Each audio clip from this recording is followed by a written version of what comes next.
பிரசித்தி பெற்ற ஸ்தலங்களில் ஒன்றான தஞ்சை மாவட்டம் பட்டுக்கோட்டை காசாங்குளம் விசாலாட்சி உடனுரை அருள்மிகு விஸ்வநாத சுவாமி திருக்கோவிலில் குரு பயிற்சி விழா இன்று வெகு விமர்சையாக கொண்டாடப்பட்டது.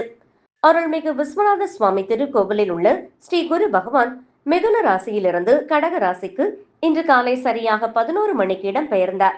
அப்போது பெரிய தீபாராதனை காட்டப்பட்டது. பக்தர்கள் திரளானோர் பக்தி பரவசத்துடன் ஸ்ரீ குரு பகவானை வழிபட்டனர். முன்னதாக ஸ்ரீ குரு பகவானுக்கு சிறப்பு பூஜைகள் செய்யப்பட்டது. இந்த குரு பயிற்சி விழாவில் பரிகார ராசிகளான மேஷம், ரிஷபம், கடகம், சிம்மம், துலாம், தனுசு, கும்பராசிக்காரர்கள் ஸ்ரீ குரு பகவானுக்கு அர்ச்சனை செய்து வழிபட்டனர். மேலும் மற்ற ராசிக்காரர்களும் அர்ச்சனை செய்து வழிபட்டனர்.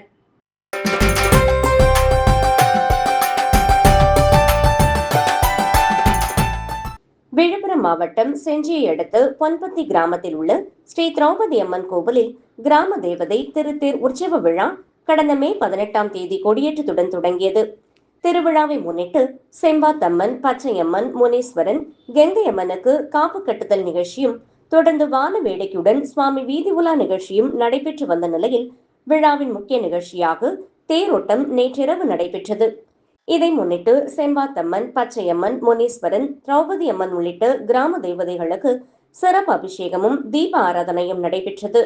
தொடர்ந்து ஊரணி பொங்கல் மற்றும் கூழ்வார்த்தல் நிகழ்ச்சி நடைபெற்றது. இதையடுத்து உற்சவர் செம்பாத்தம்மன், பச்சையம்மன் அம்மனுக்கு சிறப்பு அலங்காரம் செய்யப்பட்டு தேரில் எழுந்துருளினர். திருத்தேருக்கு சிறப்பு பூஜைகள் செய்யப்பட்டு திருத்தேர் வடம்பிடித்தல் நிகழ்ச்சி நடைபெற்றது. இதில் ஏராளமான பக்தர்கள் கலந்து கொண்டு கோவிந்தா கோவிந்தா என பக்தி கோஷங்கள் முழங்க திருத்தேரினை வடம்பிடித்தெடுத்து சுவாமி தரிசனம் செய்தனர்.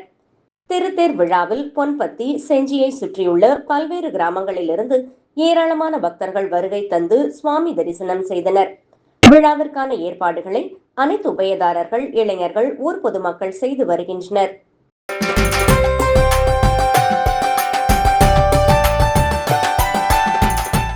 சிதம்பரம் அருகே உள்ள கொத்தட்டை கிராமத்தில் அருள்மிகு கூத்தாண்டவர் கோவில் உள்ளது. இக்கோவிலில் ஆண்டுதோறும் கூத்தாண்டவர் திருவிழா உற்சாகமாக நடைபெறும். இதில் ஏராளமான திருநங்கைகள் பங்கேற்பார்கள். தமிழகத்தின் பல்வேறு பகுதிகளில் இருந்தும் திருநங்கைகள் இங்கு வந்து கோவில் பூசாரி கையால் தாலி கட்டிக்கொண்டு விடிய விடிய ஆட்டம் பாட்டத்துடன் திருவிழாவை கொண்டாடி மகிழ்வர். இதனால் இந்த ஊர் திருவிழா களை கட்டும். இந்த ஆண்டிற்கான கூத்தாண்டவர் கோவில் திருவிழா கடந்த 18ஆம் தேதி கோவிலில் கொடியேற்றத்துடன் துவங்கியது. தினமும் தொடர்ந்து அர்ஜுனன் திரௌபதி திருக்கல்யாணம் மற்றும் சுவாமி வீதி உலா, மாடுபிடி சண்டை உள்ளிட்ட பல்வேறு நிகழ்ச்சிகள் நடைபெற்றது. இதைத் தொடர்ந்து நேற்றிரவு கோவிலில் திருநங்கைகள் தாலி கட்டும் நிகழ்ச்சி சிறப்பாக நடைபெற்றது. தமிழ்நாட்டின் பல்வேறு பகுதிகளில் இருந்தும் அண்டை மாநிலங்களில் இருந்தும் ஏராளமான திருநங்கைகள் வந்து விழாவில் பங்கேற்றனர். கோவிலுக்கு வந்த திருநங்கைகள் கூத்தாண்டவரை வணங்கி கோவில் பூசாரியின் கையால் தாலி கட்டி கொண்டனர். தாங்கள் நோய் நொடியின்றி நன்றாக வாழவும் நினைத்தது நிறைவேறவும் கூத்தாண்டவரை வணங்கி தாலி கட்டி கொண்டனர். பின்னர் கோவிலில் சுவாமி தரிசனம் செய்துவிட்டு விடிய விடிய ஆட்டமாடி உற்சாகமாக விழாவில் பங்கேற்றனர். பல்வேறு பாடலுக்கேற்ப நளினமான நடனங்களை ஆடி மகிழ்ச்சி அடைந்தனர். இவ்விழாவில் சுற்றுவட்டார கிராமங்களைச் சேர்ந்த ஏராளமான பொதுமக்கள் பங்கேற்று சுவாமி தரிசனம் செய்தனர். விழாவிற்கான ஏற்பாடுகளை விழா குழுவினர் மற்றும் கொத்தட்டை, சின்னகுமட்டி, அத்தியாநல்லூர் கிராம மக்கள் செய்திருந்தனர். கோவில் திருவிழா குறித்து கூறிய கோவில் பூசாரி ராமதாஸ், கிருஷ்ண பகவானின் அம்சம்தான் திருநங்கை. மகாபாரத கதைப்படி இங்கு கோவில் அமைந்துள்ளது. இந்த கோவில் திருவிழாவில் பங்கேற்ற திருநங்கைகள் தாலி கட்டிக்கொண்டு நேர்த்திக்கடன் செலுத்துவர். பாரம்பரிய முறைப்படி இங்கு திருவிழா நடைபெறுவதாக கூறினார். திருவிழாவில் பங்கேற்ற திருநங்கைகள் கூறுகையில், கொத்தட்டை கூத்தாண்டவர் கோவில் மிகவும் பிரசித்தி பெற்றது. இங்கு ஏதாவது வேண்டிக் கொண்டால் அது உடனடியாக நடைபெறும். இந்த திருவிழாவிற்கு வருவது எங்களுக்கு மன மகிழ்ச்சியை தருகிறது. ஆனால் கொத்தட்டை கிராமத்தில் திருநங்கைகளுக்கு தேவையான அடிப்படை வசதிகள் மிகவும் குறைவாக இருக்கிறது. அதை அதிகப்படுத்தி அடிப்படை வசதிகளை ஏற்படுத்தி கொடுத்தால் இன்னும் நன்றாக இருக்கும் என்று கூறினர். ஸ்ரீ அருள்மிகு கூத்தாண்டவர் திருக்கோயில் கொத்தட்டை கிராமத்தில் அமைந்துள்ளது. இது மகாபாரத கதையின் அம்சமாக அமைந்துள்ள இந்த பூமியில் அமைந்துள்ள திருக்கோயில் தான் திரு கூத்தாண்டவர் திருக்கோயில். இங்கே சிறப்பு என்னவென்றால், அதாவது தாயாருடன் உலுப்பி என்கிற தாயார், அதாவது நாகலோகத்தில் அர்ஜுனனுக்கும் உலுப்பிக்கும் பிறந்தவர் தான் திரு கூத்தாண்டவர். அதோட அம்சமாக இங்கு அமைந்து இத்திருவிழாவினை சிறப்பாக நடத்தி வருகிறார்கள். செவ்வாய்க்கிழமை இரவு தாலி கட்டுதல், அதாவது கூத்தாண்டவரை திருமணம் பண்ணிப்பது கிருஷ்ணன் தான். அவர் அவதாரம் எடுத்து கிருஷ்ணன் கல்யாணம் பண்ணிக்கிறார். நாளைக்கு காலையில் தேர் காளிமா தேவி அவர்கள் 5 மணி அளவில் நரபலி எடுப்பார் கூத்தாண்டவரை. அப்பொழுது திருநங்கைகள் அனைவரும் தாலி அறுப்பார்கள். இந்த நிகழ்ச்சி மிக சிறப்பாக நடைபெறும். நாளை புதன்கிழமை 5 மணிக்கு ஆயக்கலை 64 பொருந்திய அங்கலட்சனும் லட்சகனும் பொருந்தியவர். இவருடைய அம்சம் அப்படி. அதாவது இவரை நின்று யார் போரிட்டாலும் ஜெயிக்க முடியாது. அந்த சூழ்நிலையில் இவர் தன் குடும்பத்திற்காக ஒரு நாள் பாரத போர் செய்து குடும்பத்தை ஜெயிக்க வைக்கிறார். அதோடைய கதை தான் நாளை தேரோட்டம். வணக்கம், என்னோட பேர் ரித்திகா. நான் பாண்டிச்சேரியிலேருந்து வரேன். இப்போ பார்த்தீங்கன்னா நிறைய பேர் குவாகம் தான் ரொம்ப ஃபேமஸ்ன்னு சொல்லுவாங்க. ஸோ குவாகம் முன்னாடி கொத்தட்டை தான் ரொம்ப விமர்சையாக நடந்த ஒரு நிகழ்ச்சி. ஏன்னா அங்கே ஃபேஷன் ஷோ நடக்குது, இங்கே ஃபேஷன் ஷோ நடக்கலை. ஸோ ஒரு கொரோனாக்கு முன்னாடி நடந்துச்சு, அதுக்கப்புறம் நடக்கலை. ஏன்னா இங்கே இருக்கிற கூத்தாண்டவர் பார்த்திங்கன்னா ரொம்ப ஸ்பெஷல், ரொம்ப ஒரு சுயமான ஒரு கூத்தாண்டவர். நான் இங்கே வரும்பொழுது நான் 2015 வரும்போது ஒரு வேண்டுதல் வச்சுருந்தேன். மறாத வருஷம் 2016 நடந்துச்சு, அடுத்து 17 நடந்துச்சு. ஒவ்வொரு வாட்டியும் நான் வேண்டுதல் வைக்கும்போது உடனே நிவர்த்தி பண்ணி கொடுத்துருக்கிறாரு. ரொம்ப ரொம்ப பார்த்தீங்கன்னா இந்த கொத்தட்டி கூத்தாண்டவர் ரொம்பவே ஸ்பெஷல் என்னை பொறுத்த வரைக்கும். இதுக்கப்புறம் பார்த்தீங்கன்னா நாளிலேருந்து என்னோட டேர்ன் ஓவர் நல்லா இருக்கும். என் வாழ்க்கையில் என்னோட வேண்டுதலை நான் வச்சுருக்கேன். கண்டிப்பாக நடத்தி கொடுப்பாருன்னு எனக்கு ஒரு நம்பிக்கை இருக்குது. நன்றி.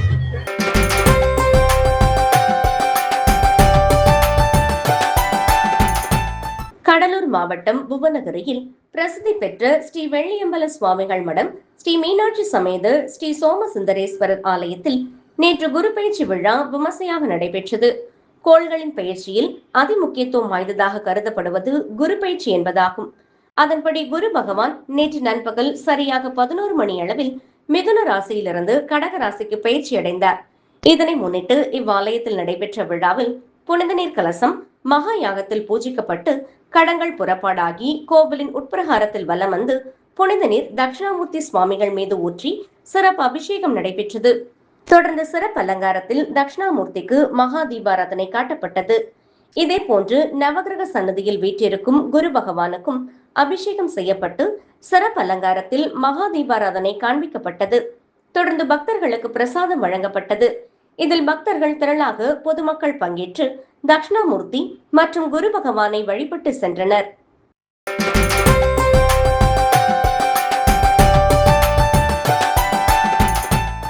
விழுப்புரம் மாவட்டம் திண்டிவனம் வட்டம் அவையார் குப்பம் கிராமத்தில் எழுந்தருளி இருக்கும் ஸ்ரீ ஜமதக்னி முனிவருக்கும் ஸ்ரீ ரேணுகாம்பாளுக்கும் திருக்கல்யாண உற்சவம் அப்பகுதியில் உள்ள மாரியம்மன் கோவிலில் நடைபெற்றது. இதில் திரளான பெண்கள் கலந்து கொண்டு சுவாமி தரிசனம் செய்தனர். தொடர்ந்து மின் விளக்குகளால் அலங்கரிக்கப்பட்ட திருத்தேரை ஏராளமான பக்தர்கள் வடம் பிடித்து இழுத்து சென்றனர். திருத்தேர் கிராம வீதிகள் வழியாக சென்று கோவிலை வந்தடைந்தது.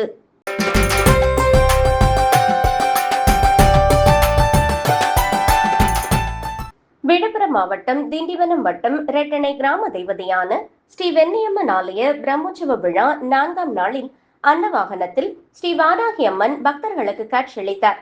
தொடர்ந்து அன்னவாகனத்தில் காட்சியளித்த ஸ்ரீ வாராகி அம்மனுக்கு மகா தீபாராதனை, நட்சத்திர தீபம், கும்ப தீபம், சத்திரங்கள் கொண்டு சோடச உபசாரம் மற்றும் பஞ்சமுக தீபாராதனை, கற்பூர ஆரத்தி காண்பிக்கப்பட்டது. தொடர்ந்து அன்னவாகனத்தில் ஸ்ரீ வாராகி அம்மன் கோவிலை உட்பிரகாரம் வலம் வந்து வண்ண விளக்குகளால் அலங்கரிக்கப்பட்ட வாகனத்தில் ஸ்ரீ வாராகி அம்மன் எழுந்தருளினார். தொடர்ந்து ஸ்ரீ வீரபத்ர சுவாமிகள் மற்றும் அம்மன் ஸ்ரீ வராகி அம்மன் சுவாமிகள் இரவு வீதி உலா நடைபெற்றது. இதில் திரளான பக்தர்கள் கலந்து கொண்டனர்.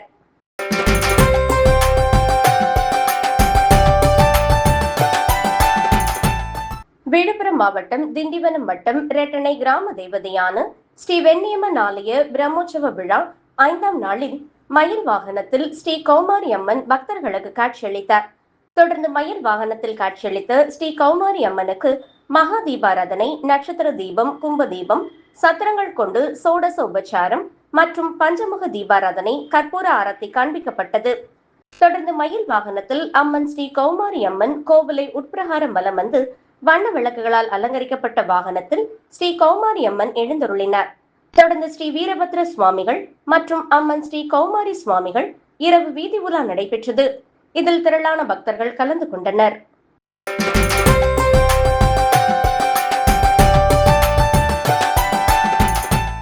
பஞ்சபூத ஸ்தலங்களில் அக்னிஸ்தலமாகவும் நினைத்தாலே முக்தியளிக்கும் திருத்தலமாக விளங்கும் திருவண்ணாமலை அண்ணாமலையார் கோவிலுக்கு அனுதினமும் ஆயிரக்கணக்கான பக்தர்கள் சுவாமி தரிசனம் செய்து வருகின்றனர். இது மட்டுமின்றி தமிழகத்தின் பல்வேறு மாவட்டங்களில் இருந்தும் ஆந்திரா, தெலுங்கானா, கர்நாடகா உள்ளிட்ட பல்வேறு வெளி மாநிலங்களில் இருந்தும் ஆயிரக்கணக்கான பக்தர்கள் திருவண்ணாமலைக்கு வருகை புரிந்து அண்ணாமலையார் கோவிலில் சுவாமி தரிசனம் செய்து வருகின்றனர். இந்நிலையில் இன்று குரு பயிற்சி என்பதால் அதன் பலன்கள் அனைவருக்கும் கிடைக்க வேண்டுமென்று சென்னையை சேர்ந்த வீணை ஆசிரியர் ஹாஷா ரவி என்பவர் அண்ணாமலையார் கோவிலில் வீணை இசைமீட்டு வழிபாடு செய்தார். குறிப்பாக நட்டாய், புகைவரணி, சண்முகப்பிரியா, ரேவதி உள்ளிட்ட ராகங்கள் வாசித்த பின்னர் விநாயகர், முருகர், சிவபெருமான் மற்றும் அம்மன் பாடல்களை வீணையில் வாசித்தார். கோவிலில் இருந்த பக்தர்கள் அனைவரும் ஆர்வமுடன் புகைப்படங்கள் எடுத்துக்கொண்டார்கள்.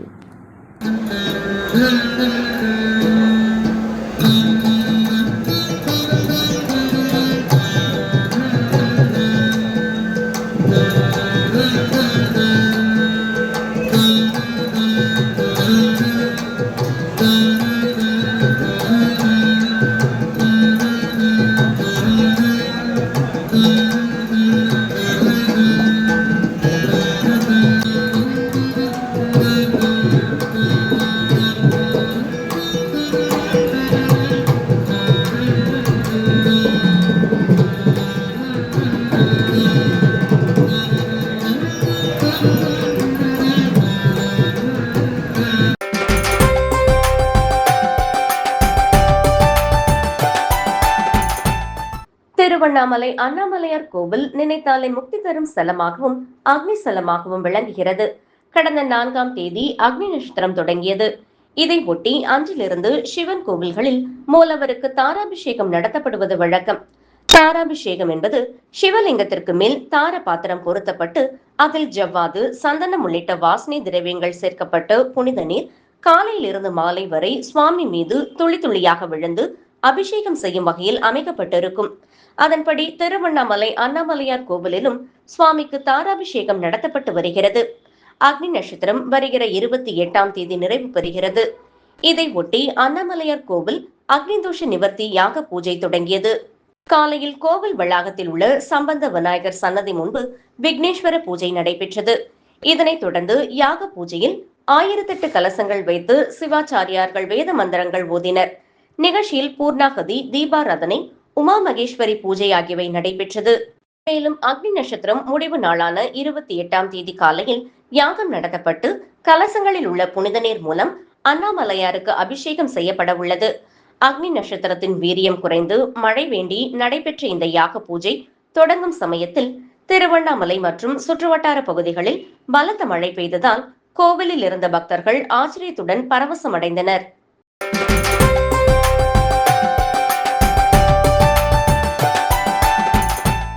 நவகிரகங்களில் ஒருவரான குரு பகவான் இன்று காலை 11 மணிக்கு மிதுன ராசியிலிருந்து கடக ராசிக்கு இடம் பெயர்ந்தார். இந்த பேச்சையொட்டி புதுச்சேரியை அடுத்துள்ள மொரட்டாண்டி நவகிரக கோவிலில் குரு பயிற்சி விழா இன்று வெகு சிறப்பாக நடந்தது. கணபதி ஹோமம், குரு பகவான் காயத்ரி மந்திர ஹோமம் மற்றும் நவகிரக ஹோமத்துடன் நடந்தது. தொடர்ந்து 12 அடி உயர குரு பகவானுக்கு மகா அபிஷேகத்தை தொடர்ந்து மகா தீபாராதனையும் நடந்தது. மொரட்டாண்டியில் உலகிலேயே மிக உயரமான நவகிரகங்கள் பாண்டமாக 12 அடி உயரத்துல இந்த இடத்துல நவகிரகங்களை பிரதிஷ்டை செய்து, அதாவது பராப வருடம் வைகாசி மாதம் 12ஆம் தேதி இன்றைய தினம் குரு பெயர்ச்சியானது. குரு பகவான் மிதுன ராசியிலிருந்து கடகராசி, கடகராசிக்கு ஒரு சிறப்பு என்னன்னா அவருடைய உச்ச வீடு, ரொம்ப பிரியமான வீடு, பலம் அதிகமாக இருக்கக்கூடிய வீடு. இதுக்கு வரார் குரு பகவான். அதனால உலகத்துல எல்லாரும் ரொம்ப சுபிக்ஷமா இருப்பாங்க. இந்த முரட்டாண்டி நவகிரக ஆலயத்தில் உள்ள 12 அடி உள்ள குரு பகவானுக்கு 1008 லிட்டர் பால் அபிஷேகம், சுண்டல் நிவேத்தியம், 30 விதமான அபிஷேகங்கள் எல்லாமே 108 கிலோ இப்படி எல்லாமே நிறையாக செய்து அவருக்கு மகாதீபாராதனை செய்யப்பட்டது. உலக மக்கள் அனைவரும் க்ஷேமமாக சந்தோஷமாக இருப்பதற்காக இந்த குரு பெயர்ச்சி விழாவானது வெகு சீரும் சிறப்புமாக மொரட்டாண்டி நவகிரக ஆலயத்தில் நடைபெற்றது. எல்லாம் குரு பெயர்ச்சி முடிஞ்சு குரு பகவானை தரிசிக்காத அனைவரும் வர வேண்டும். குரு அருள் குரு பார்வை கோடி நன்மை அப்படின்வார்கள். அதனால குருவுடைய பார்வைக்கு நாம அவரை தரிசனம் பண்ணனா அவர் நம்மளை பார்ப்பார். நம்மளை பார்த்தாலும் நம்ம குறைகள்லாம் நிவர்த்தி ஆகும். குரு பார்வை கோடி நன்மைன்னுவாங்க. அதனால எல்லாம் குரு பார்வை, குருவனுடைய அனுகிரகத்தை பெறுமாறு கேட்டுக்கொள்கிறோம்.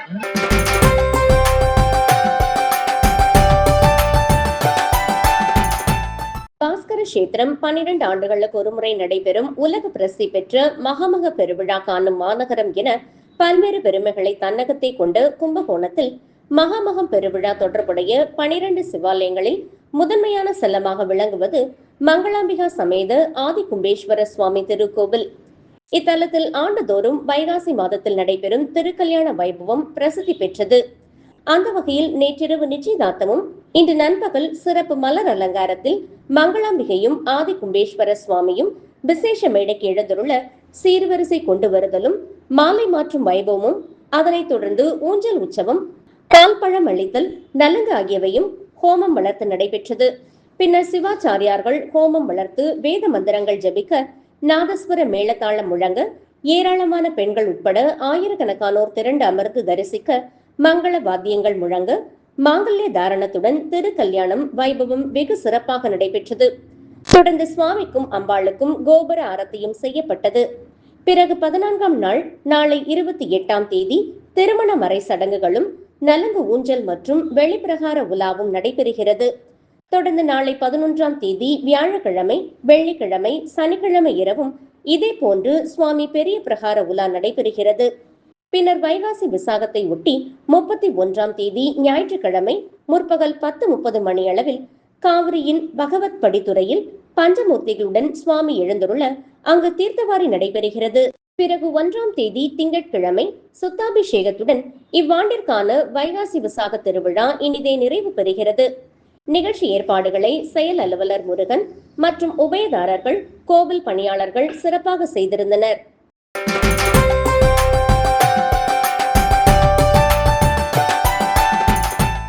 விழுப்புரம் மாவட்டம் செஞ்சியை அடுத்த பொன்பத்தி கிராமத்தில் உள்ள ஸ்ரீ திரௌபதி அம்மன் கோவிலில் கிராம தேவதை திருத்தேர் உற்சவ விழா கடந்த மே 18ஆம் தேதி கொடியேற்றத்துடன் தொடங்கியது.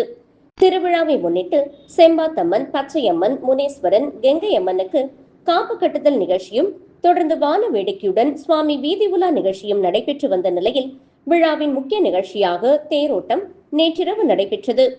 இதை முன்னிட்டு செம்பாத்தம்மன், பச்சையம்மன், முனீஸ்வரன், திரௌபதி அம்மன் உள்ளிட்ட கிராம தேவதைகளுக்கு சிறப்பு அபிஷேகமும் தீப ஆராதனையும் நடைபெற்றது. தொடர்ந்து ஊரணி பொங்கல் மற்றும் கூழ்வார்த்தல் நிகழ்ச்சி நடைபெற்றது. இதையடுத்து உற்சவர் செம்பாத்தம்மன், பச்சையம்மன் அம்மனுக்கு சிறப்பு அலங்காரம் செய்யப்பட்டு தேரில் எழுந்தருளினர். திருத்தேருக்கு சிறப்பு பூஜைகள் செய்யப்பட்டு திருத்தேர் வடம் பிடித்தல் நிகழ்ச்சி நடைபெற்றது. இதில் ஏராளமான பக்தர்கள் கலந்து கொண்டு கோவிந்தா கோவிந்தா என பக்தி கோஷங்கள் முழங்க திருத்தேரினை வடம்பிடித்து இழுத்து சுவாமி தரிசனம் செய்தனர். திருத்தேர் விழாவில் பொன்பத்தி, செஞ்சியை சுற்றியுள்ள பல்வேறு கிராமங்களில் இருந்து ஏராளமான பக்தர்கள் வருகை தந்து சுவாமி தரிசனம் செய்தனர். விழாவிற்கான ஏற்பாடுகளை அனைத்து உபயதாரர்கள், இளைஞர்கள், ஊர் பொதுமக்கள் செய்து வருகின்றனர்.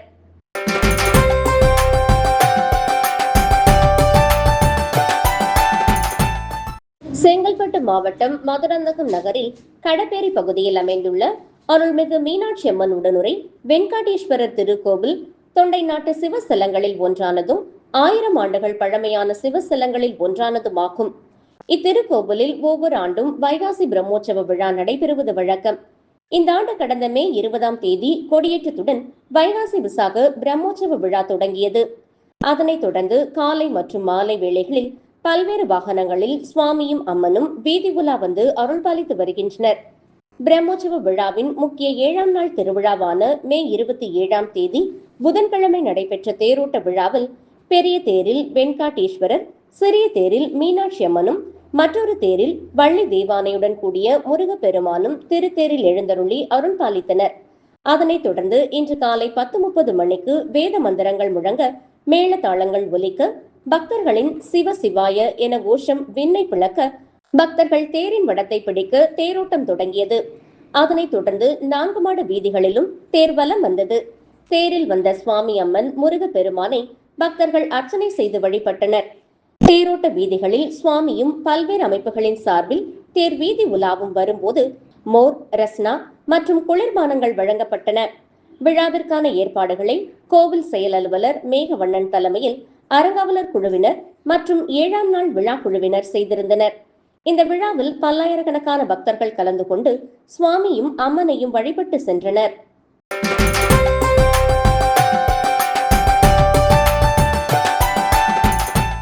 திருவண்ணாமலை மாவட்டம் வந்தவாசி அடுத்த காரணை கிராமத்தில் அருள்மிகு திரௌபதி அம்மன் கோவிலில் நடைபெற்ற அக்னி வசந்த பெருவிழாவில் துரியோதனன் படுகளம் நிகழ்ச்சி வெகு விமர்சையாக நடைபெற்றது.